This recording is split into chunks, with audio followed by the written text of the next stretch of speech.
Today I'll be talking about another way of communication between the kernel and user application via something called Netlink sockets.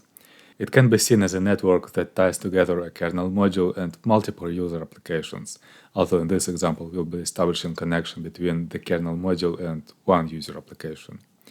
The application will be written in Python because, in my opinion, this is the simplest way to create such program. So, the way the communication is established is pretty much exactly what you would expect from a network application. On the Python side, a socket is created, bound to some port. It may be random but unique, usually the process ID of that application. The socket then waits for a message or sends one to the kernel. On the kernel side, a socket is created and waits for a message or sends one as well. From what I understand, we don't bind the kernel sockets to port IDs. The user application sends a message to all the kernel sockets simultaneously. The kernel socket may then check where this message has come from and might decide to ignore it. But I may be wrong here, didn't find much information about this topic. Alright, the question is now, how do we create a socket in the kernel module, how do we send message, and how do we tell what function to call when a message is received? Well, let's get on with the creation. The kernel API provides a function that takes three parameters and returns the socket structure. We'll use this structure for performing some operation, for example, for sending messages. So let's focus on the parameters. First is the network namespace for the socket. I'm not gonna lie, I have poor understanding of these namespaces. I know that the different namespaces are isolated from one another. It's useful for creating virtual networks, for example. The thing is, the kernel provides a default namespace called init_net, which we would modify to create a custom namespace. In our case, it's sufficient to use the init_net itself as a default value. Second, the protocol the socket will use. It's, by the way, not a standard internet protocol like TCP or UDP. It's a Netlink protocol. For example, number 0 is related to routing configuration, 3 to firewall subsystems, 2 for user space applications, 16 for generic communication. Later in the video I will pass a value that does not correspond to any existing protocol, which makes it user-defined. Third, the socket configuration, another structure that contains configuration as the name suggests. Among other values, it contains a pointer to a function that will be called when a message arrives to the socket. Other fields of the structure can remain untouched. I will demonstrate it later in the coding section. Now, having the socket created, before switching to sending messages around, we may want to look at this messages structure. Each message should contain a header and a payload. The payload is the information we transmit on the message itself. It may be a string hello world, for example. The header contains information about the message, for example its length, or its sender, for example port ID. It contains as well message type, flags, and sequence number of the message, as you can see here on the slide. On my limited experience of these fields, only the message length is critical. The transmission will work no matter what the other fields contain. But in the coding section I will fill them anyway just to be safe. Now that we are aware of the message structure, we can take a look at the procedure required to send these messages from Linux kernel. There are two types of message transmission. The first one is called unicast, when a message is being sent to a specific application knowing its port ID. The second is called multicast, when multiple applications are assigned to a group and the message is sent to a whole group. We'll be using the first one. To send a unicast message, one would need to have a socket structure, now a destination port ID, and have something called socket buffer, another structure that we'll need to create. This structure will contain both header and payload of the message. This buffer is created with a function called nlmsg_new, and then it should be filled with information. For filling the header, the kernel API provides a function called nlmsg_put that takes the data length, message type, and other header values and puts them into buffer. For setting the payload, we'll use a function called nlmsg_data that returns pointer to the payload within the buffer, and write our data into it using plain old strcopy function. After the buffer is ready, I will just get all the parameters together and send the message. A little side note, a similar buffer structure is also obtained when the message is received, and this buffer will be passed to the callback. That was it for the kernel side. From this moment on, things will get simpler because, it's Python. On the Python side, I'll create a socket using a standard library, pass it information about address families should be created in, tell it's a Netlink socket, tell it its type, it will be a raw socket that won't do any processing of my data, and protocol number that matches its kernel side counterpart. When the socket is created, it has to be bound to some port ID and group. For the port ID, value 0 means use default. In this case, the process ID of the application will be assigned as a port ID.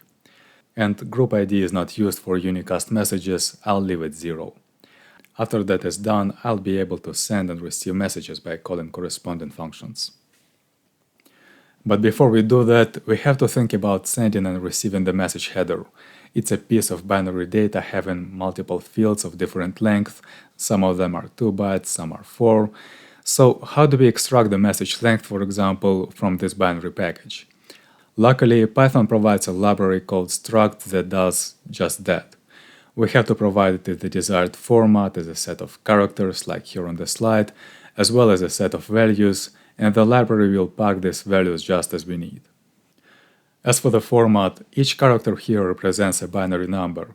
I means that this value will take 4 bytes, H that the value takes 2 bytes.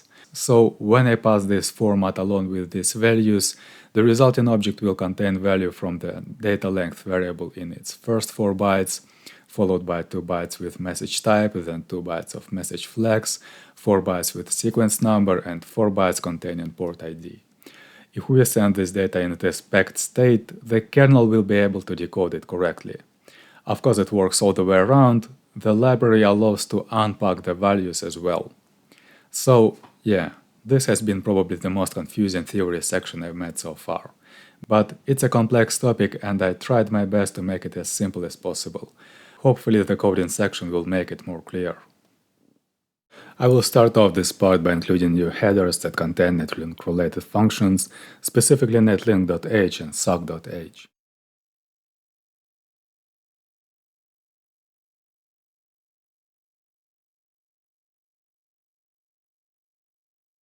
Then create a variable that will store the socket structure.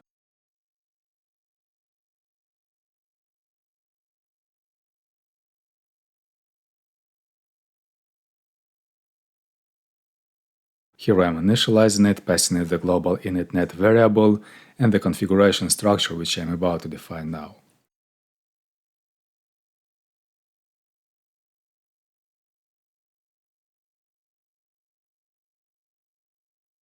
The only value I'm going to fill here is the one called input, the callback for when the message is received by the socket, and define the function itself. The only argument it receives is the socket buffer which I was talking about in the theory section.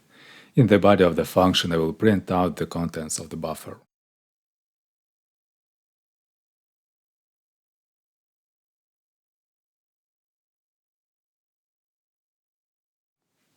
I'm able to test it now, so I'll build and insert the module.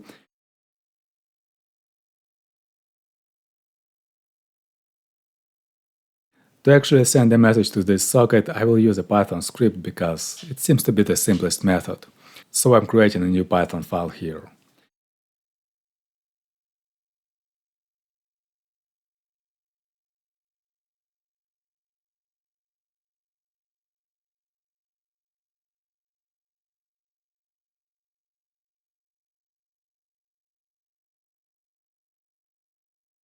The Netlink address family is not a default one, so we have to point it out when creating the socket. I then specify its type, it's going to be sending raw data, and lastly, protocol 31 have to match the one that I've specified in the kernel module. After the socket is created, we have to bind it to set at which port it's going to be communicating and to which group it belongs. I will set the port ID to 0, which means the default one. By default, the port ID will match the process ID of this application. The group will also be 0, although the group ID won't matter for now. Now I'm ready to send the message, and that's it. I proceed to testing this script.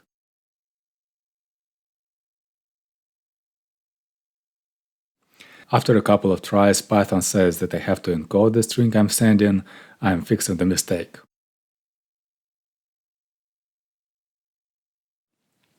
Running again, and this time I see the message in the kernel log, so the communication is working. Now I have to format my messages into a certain structure so that it can be interpreted correctly.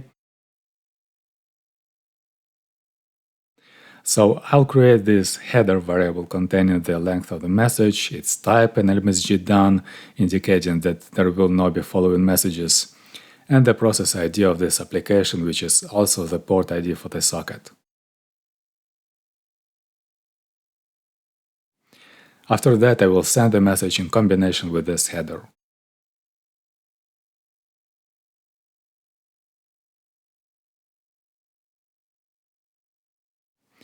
Now if I test this, the string in the log will be shorter, likely because the message contains a 0 character, the string termination symbol, somewhere in the header. So I now have to parse this message correctly. The data member of the socket buffer now contains the message along with its header. The kernel provides function to retrieve the pointer to the message body called nlmsg_data. I'm using it here. I can also retrieve other information like port ID of the sender. For that, I need to cast the pointer to the message to a structure called nlmsg_igr, standing for Netlink message header. It contains a dedicated field for the port ID. I will print out this ID along with the message body. I'm gonna store this port ID globally so that I can communicate with this process later. I'm creating a variable for it.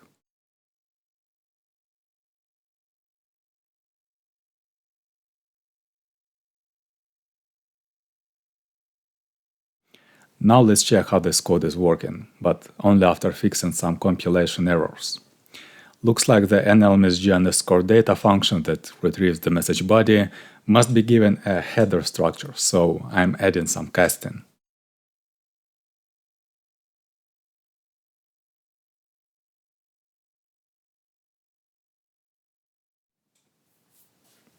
I will reorganize the code a little bit because it starts getting messy, reinsert the module, open the kernel log, and run the Python script once again.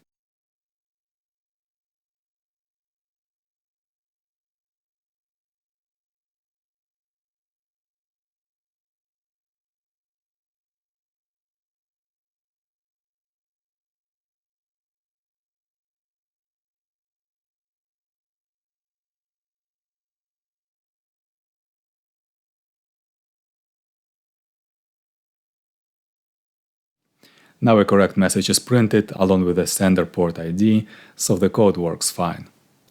Now we're getting to the part when we are sending out messages from the kernel.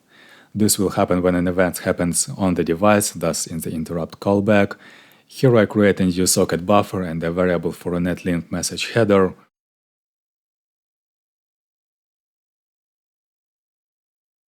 Using this nlmsg_put function to populate the header and put it inside the socket buffer. Setting port ID as 0, sequence number is 0, message type is done, message length is 1 byte and no any flags. Setting group ID for this message as 0, although it shouldn't make any difference in this example. Copying message body into the buffer and sending the message away.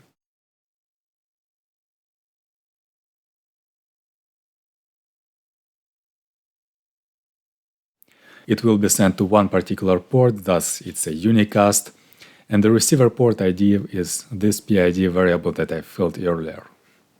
Now we're ready to read this message from the Python side, so I'm switching to the Py file, and the retrieval is done via a function called recv. I'm doing it in a while loop so that it's possible to receive multiple messages. Printing out the response, and we're ready to test this out. I'm inserting my device, running the code, pressing the button. I see messages in the kernel log but not in the Python script. Of course, I forgot to build the module and made a typo in the code, so I'm fixing it.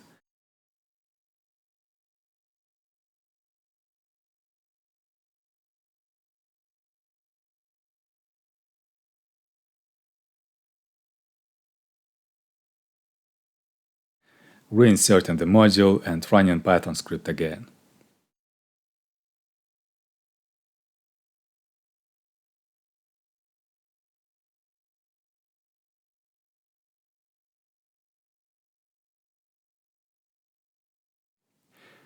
and I got this huge scary error message. Looks like it's complaining about not being able to access some portion of memory, probably because I forgot to delete something in my module, probably the Netlink socket itself. I did create it, but never released. So the socket created by previous build of my module seems to be conflicting with this new one. Of course I need to remove the old socket somehow, and of course I will do it by restarting my machine. So here is the freshly loaded system. I will build and insert the module and try running the Python script once again.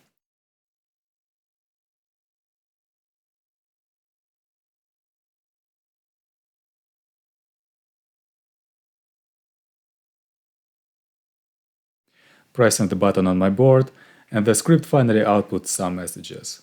These messages are encoded though, and include the message header, so I need to put some work into them to make readable.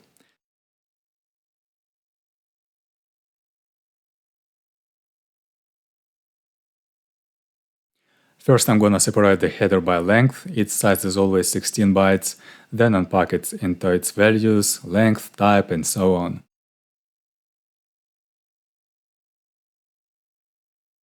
Then I'll retrieve the message body. I know that it starts right after the header and I know its length.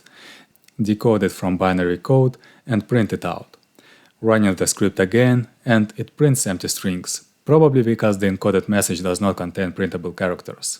So I'm making a little trick here, printing the code of the first character.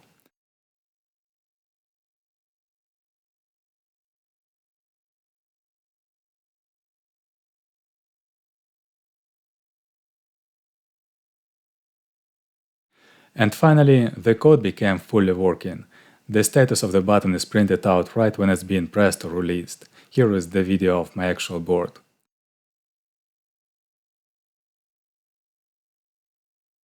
This concludes my tutorial. Hope it was useful. See you next time. Bye.